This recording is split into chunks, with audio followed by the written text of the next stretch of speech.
Welcome to Off Air. I'm Michael Starantino, And I'm Louis Grasso. and we're proud to present the first installment of our multi-part series.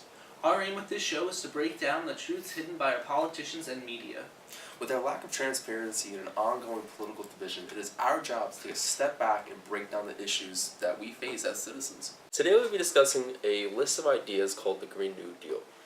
In the 1800s, the Industrial Revolution has contributed to an increase in CO2 emission globally. When sunlight enters the atmosphere, the rays heat the Earth's surface and radiates the heat back into space.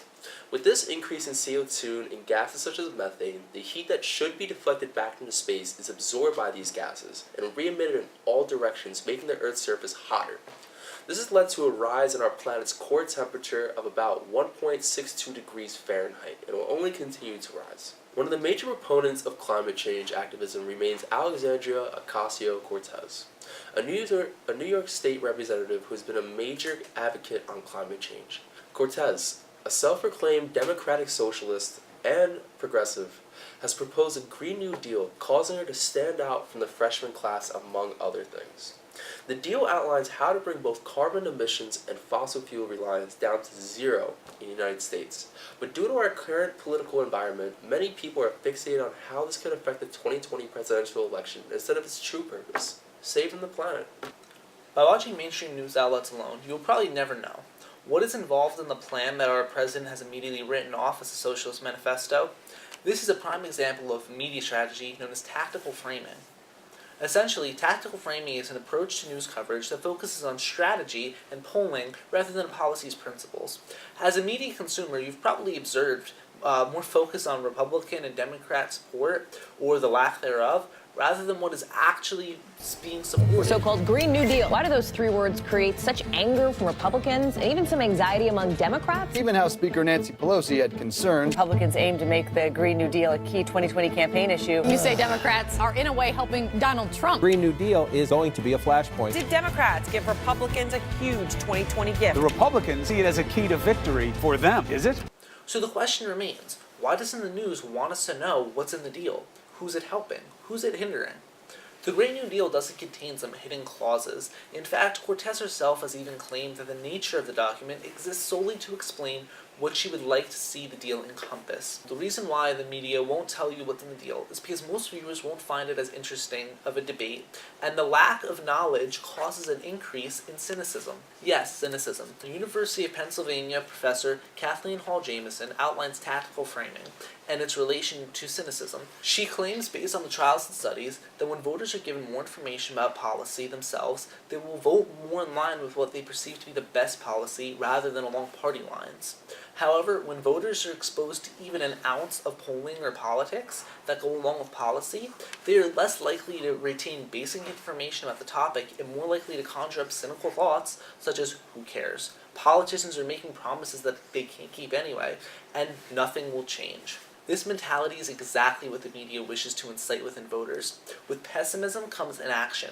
Now that we know why the contents of the GND are being hidden from us, let's delve into what lies beneath the surface of Cortez's optimistic plan.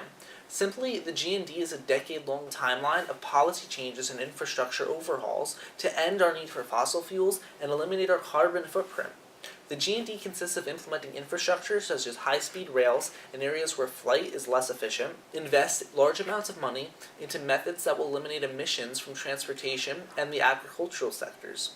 Cortez also foresees that investment in eco-friendly technologies will spur the creation of millions of new union jobs with better pay. While many political pundits hear this and regard it as empty promises with unrealistic goals and a budget that will send our already exorbitant deficit into overdrive, feasibility of the GND is not what's being addressed by the media. To bridge this division, both Lewis and I will be discussing firsthand about what's going to take place. So, Lewis, personally, do you think that a lot of these things that are brought up are feasible in the short amount of time that Ocasio is proposing? You know, she's trying to cut back emissions in roughly 10 years, which is deemed by a lot of people as a very, very, very hard incline to hike. Oh, it definitely is. I think it's an extremely ambitious goal that she has, but I think based on the amount of hard work she's already put into politics as a person, and with that and other having a lot of support, especially from younger people, it's something that may not be able to happen within 10 years, which is the time frame she's saying, and to the extent that it will be done. But I think pushing for that is going to allow it to turn into what it will become. I really think the idea of the high-speed rail, and the investing money just into eco-friendly infrastructure and energy is just a good idea on its own and should be done, because like our climate change is being sent to overdrive. Our fixing of it should be sent into overdrive too. No, I totally agree. I mean, great example of that is the Hyperloop that was proposed by Elon Musk that could travel from Los Angeles to San Francisco. I know a lot of planes travel from those two cities, which, that would really cut back on the emissions that they release. But my only issue is that are we able to cut back on our emissions before we reach 1.5 degrees Celsius, which is around 34 degrees Fahrenheit? And scientists basically think that, once we reach to 1.5, climate change effects are just irreversible.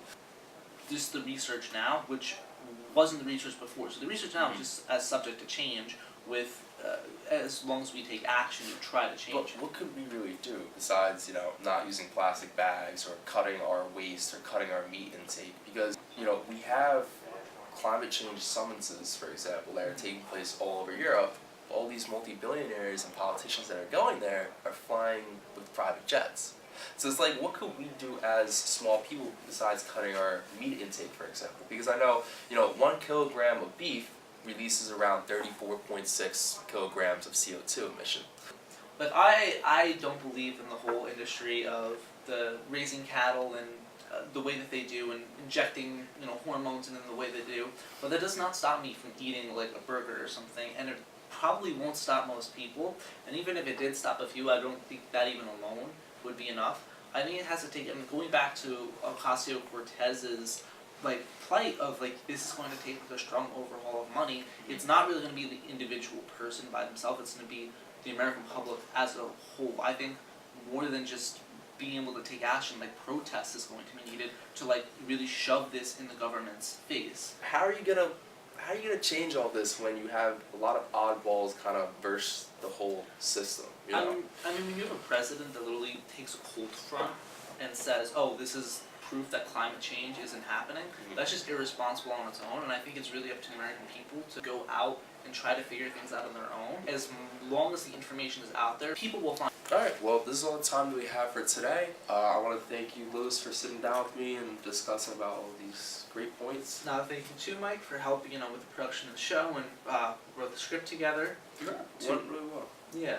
No, I'm not gonna lie. Well, thank you also, Dan, our cameraman. Thank you to Lila for helping us with the show. Thank you, Mom. Thank you, Dad. And we'll see you next time. The revolution will be televised.